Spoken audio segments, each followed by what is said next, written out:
തനിക്കറിയാവോ,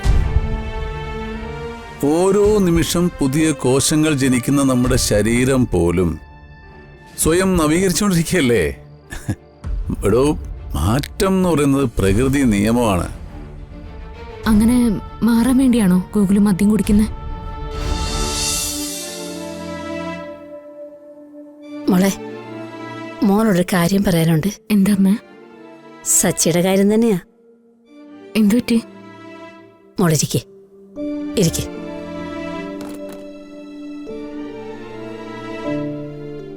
അവന്റെ കാര്യം ഞാൻ മോളോട് പറഞ്ഞിട്ടുണ്ടല്ലോ. ഒരു പ്രത്യേക സ്വഭാവക്കാരനാ. അങ്ങോട്ട് പോയി അവൻ ആരോടും കൂട്ടുകൂടത്തില്ല. ആകെയുള്ള കൂട്ടുകാരനാ ബിജുക്കുട്ടൻ മാത്രമാ. എന്നാൽ കാര്യമായിട്ടൊരു കാര്യം ബിജുക്കുട്ടൻ പറഞ്ഞാലോ ഇവനോട്ട് കേൾക്കുകയില്ല. അതുകൊണ്ട് മോളൊരു സഹായം ചെയ്യണം. എന്ത് സഹായം? മോളുടെ ഭർത്താവും സച്ചിയും തമ്മിൽ പരിചയക്കാരാണല്ലോ. അതെ. മോളുടെ ഭർത്താവിനോടെ അവനോടൊന്ന് സംസാരിക്കാൻ പറയുമോ? എന്ത് സംസാരിക്കാൻ? വേറൊന്നുമല്ല, അവനൊരു കല്യാണം കഴിക്കുന്ന കാര്യ. അവന്റെ ജീവിതം കാണുമ്പോ സത്യത്തിൽ എനിക്ക് പേടിയാ മോളെ. 10 വർഷമായി അവൻ ഒറ്റയ്ക്ക് ഇങ്ങനെ ജീവിക്കാൻ തുടങ്ങിയിട്ട്. ഇനിയും ഇങ്ങനെ തന്നെ മുന്നോട്ട് പോയാലേ അവൻ ഇല്ലാണ്ടായി പോവും. മോളെ, മോളിപ്പൊ കണ്ടില്ലേ ആരതി മോള് സച്ചിയെ നോക്കുന്നത് എങ്ങനെയാന്ന്? അവളൊരു നല്ല കുട്ടിയാ. അവക്ക് സച്ചിയെ വലിയ ഇഷ്ടാ. അവനൊന്ന് മൂളി കിട്ടിയാ മതി, ഞങ്ങൾ ആ കല്യാണം നടത്തി കൊടുക്കും.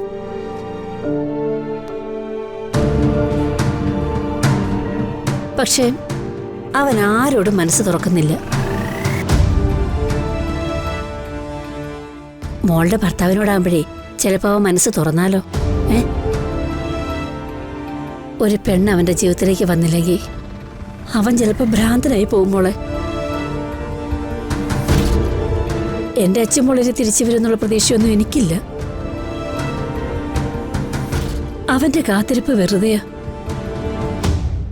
ജീവിച്ചിരിപ്പുണ്ടെങ്കിൽ തന്നെ എവിടാന്ന് പോലും അറിയാതെ എത്ര നാളാ ഇങ്ങനെ. അവൻ ഇനിയെങ്കിലും ഒരു ജീവിതം ഉണ്ടാവണം. മോളുടെ ഹസ്ബൻഡിനോടൊന്ന് പറയുവോ? എന്താ മോളെ, പറയത്തില്ലേ? പറയാമേ, ഞാൻ പറയാം.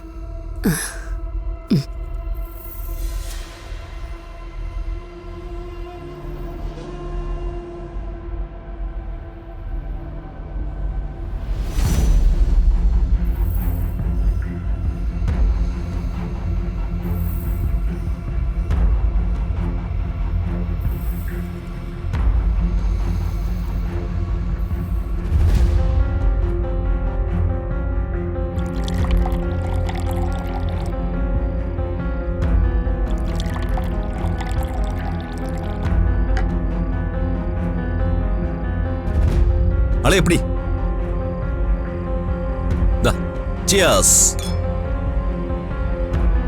കുറെ നാളായിട്ട് ഞാൻ പിറങ്ങിടന്നൊരു കേസുണ്ട്. അധികം താമസിക്കാതെ അത് കോടതിയിലെത്തും. അതളിയുടെ മോഹം കണ്ടാലേ അറിയാം എന്തോ വലിയൊരു മീൻ വലയെ കുടുങ്ങിയിട്ടുണ്ടെന്ന്. അളിയാ, ഇത് വെറും മീനല്ല, ഒരു തിമിംഗലോ. അതാരാ അത്ര വലിയ തിമിംഗലം? കക്ഷികളെ അളിയനെ അറിയാവുന്നവരാണ്. ഈ കേസിലെ പ്രതി അവന്തികയാണ്. അതിന്റെ ഡീറ്റെയിൽസ് ഒക്കെ ഞാൻ പിന്നെ പറയാം. അളിയൻ പറഞ്ഞു തുടങ്ങിയപ്പോഴേ എനിക്ക് തോന്നി അളിയൻ എന്തോ ഒളിപ്പിക്കുന്നുണ്ടെന്ന്. അതെന്താണെന്ന് ഞാൻ ചോദിക്കുന്നില്ല.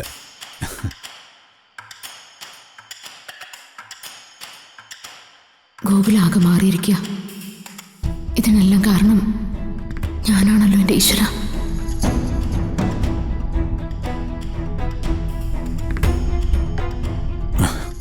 ശരിയല്ലേ, ഞാൻ കിടക്കട്ടെ. നാളെ രാവിലെ കോടതി കേസുള്ളതാ. Good night. Good night.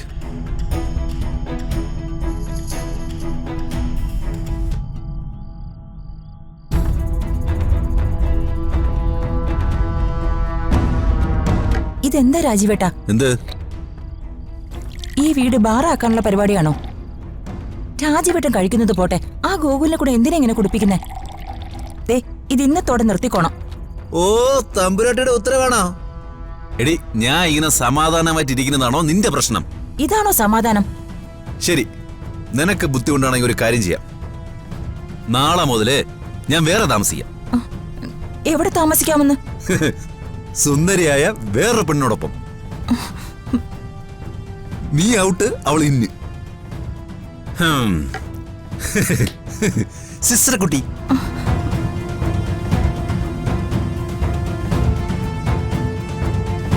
എന്നെക്കാൾ സുന്ദരിയായ വേറൊരു പെണ്ണ്, അതവളാ സമൃദ്ധ.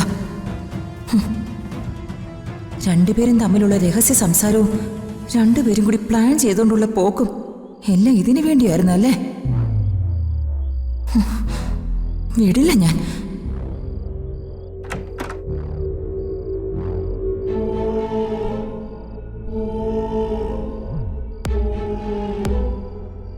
എന്തിനാ ഗൂഗിൾ പുതിയ ശീലങ്ങളൊക്കെ തുടങ്ങിയത്? ഒന്നും പഴയതുപോലെ അല്ലല്ലോ.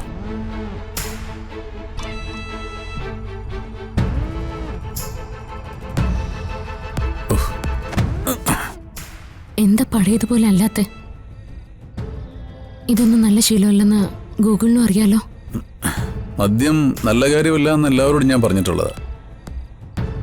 മദ്യത്തിൻ്റെ ലഹരിയിൽ സ്വന്തം ഭാര്യയും മക്കളെയും കൊന്നവൻ്റെ കേസ് ഞാൻ വാദിച്ചിട്ടുണ്ട്.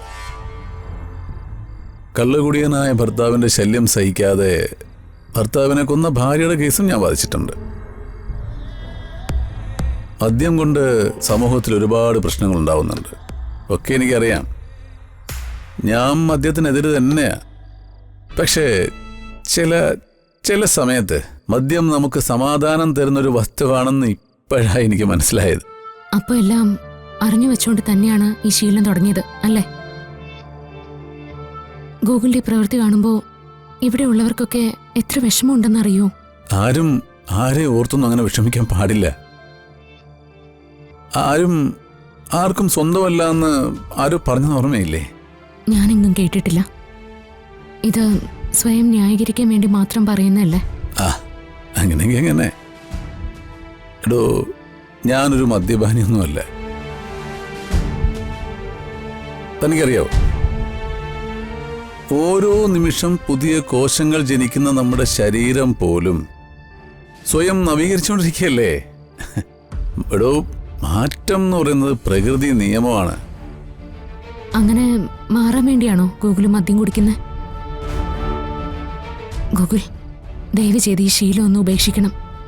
എനിക്കത് മാത്രമേ പറയാനുള്ളൂ. എടോ, മദ്യം മനുഷ്യനെ അങ്ങനെ മാറ്റുന്നൊന്നുമില്ല. കുറച്ചു നേരത്തേക്ക് നമ്മളെല്ലാം ഒന്ന് മറക്കും. പക്ഷേ സത്യത്തിനെ മറയ്ക്കാൻ മദ്യത്തിനെ കൊണ്ട് പറ്റുകയില്ല.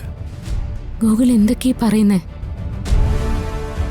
ഗൂഗിളിനെ മാത്രം വിശ്വസിച്ച് ജീവിക്കുന്ന ഒരു കുടുംബമുണ്ട്. അത് മറക്കരുത്. കൂടുമ്പോ ഇമ്പമുണ്ടാകുന്നതിനെയാണല്ലോ കുടുംബം എന്ന് പറയുന്നത്. ആ ഇമ്പം നഷ്ടപ്പെട്ടാലോ?